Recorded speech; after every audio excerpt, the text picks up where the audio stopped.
My schooling is, I think, very white-centric, and my biggest challenge is how does my experiences fit in.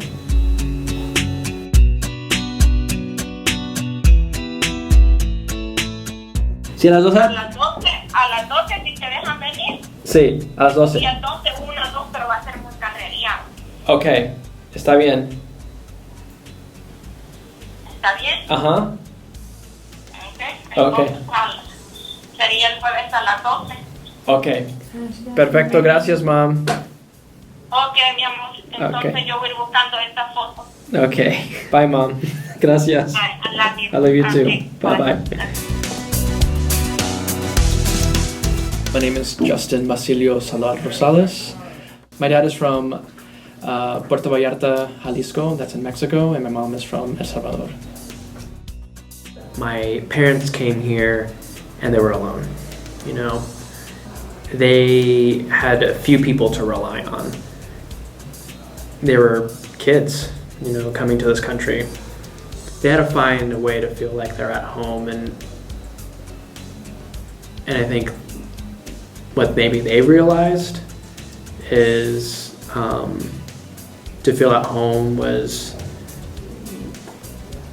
not just to create a family, like, you know, like that's one thing, you know, but also, you know, who they can count on and rely on, you know, to be there for them. And something that my mom and my dad have always done was to always give.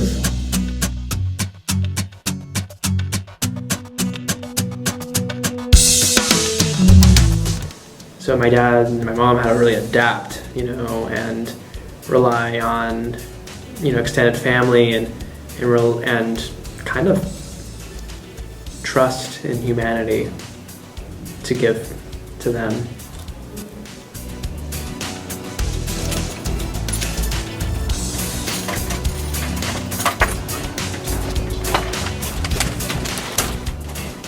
Y lo más bonito que ha sido de mí es enseñarle a mis hijos las dos culturas, que coman lo mío y que coman lo de mi esposo, y que sepa lo que somos nosotros y lo que son la cultura de mi esposo, y ellos pues han crecido conmigo en una forma de que yo no puedo hablar mucho inglés por la razón, no es porque no he querido, es porque siempre he inculcado que el idioma primero en mi casa ha sido español. Y fue bien difícil para mí dejar mi familia, dejar mi todo, porque a la edad de 13 años venir a este país no fue fácil. Y después estaba en Los Ángeles y vine a Oregon, conocí a mi esposo, fue lo mejor que me ha pasado en mi vida prácticamente, porque mi esposo fue una persona que hasta hoy en día él me cuida como sabe que soy su esposa, pero me protege, me da mucho amor. Con sus hijos ha sido igual. Entonces yo siento de que pues Justin para mí significó bastante, porque ya tenía una familia más aquí y es algo que era mío y es mío. ¿Verdad, papi?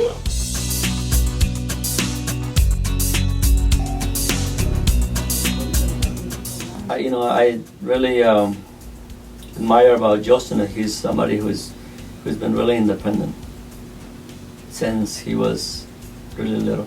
The older he got, the more independent he became, which is great. How they've planted themselves in Eugene, like in some way, I haven't taken a risk as big as they have, but I'm inspired in a way to take that same risk of just trusting in my community. Hey, Justin.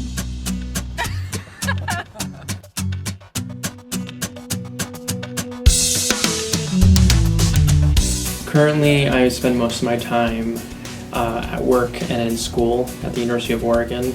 I work at the outdoor program. There I am an office coordinator. I work with students. I work with professional staff there as well.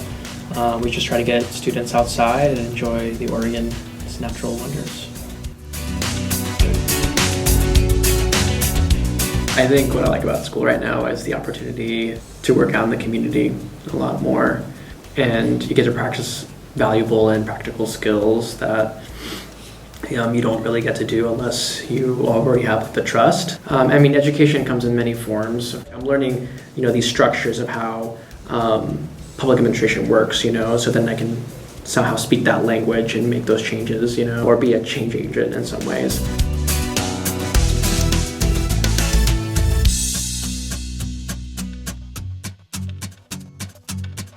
I am a board member for Puerto de Familia. My official title with them is I'm their secretary. I think right now my connection with working at Puerto is one way that I help build community, because I'm a board member that's making decisions on a nonprofit that I really believe in, that really helps the Latino community grow here, to also feel like they belong. No, noticing inequality and addressing inequality is not a setback, but I think that's a mindset that people still have, because it's costly, and not costly in the sense of money, it's costly in the sense of our values, in a lot of ways. It's costly because it's, not the status quo, and I think there's also like this sense of like, it's gonna change on its own, That's not true. It doesn't just change on its own. There's people out there, stepping away from the status quo, and making those changes. You have to go in there and make those changes yourself.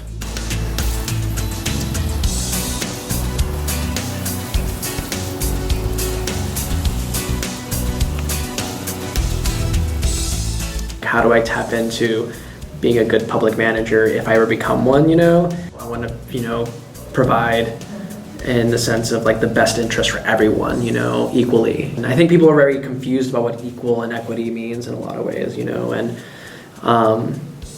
that's where I feel like I have to kind of step in to like, how do I get into that platform to really have those kind of conversations with people, and not being afraid to actually like speak about, inequalities, to speak about the inequities in our system, but also not being afraid to be a leader.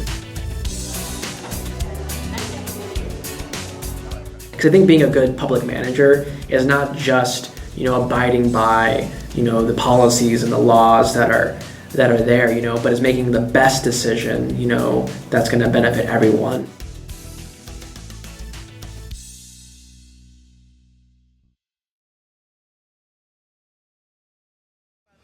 No necesito diplomas, lo que aprendí lo viví y lo almaceno en mis neuronas. Las experiencias son mis talleres, la vida es un estudio desde que se nace hasta que se muere. Así crucé para el norte buscando buena vida, componente vacío de materia consumida. Dejé a mi abuela sola para besarle el Ronald McDonald y tomar Coca-Cola.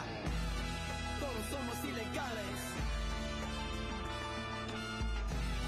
Todos somos ilegales. Our time has come.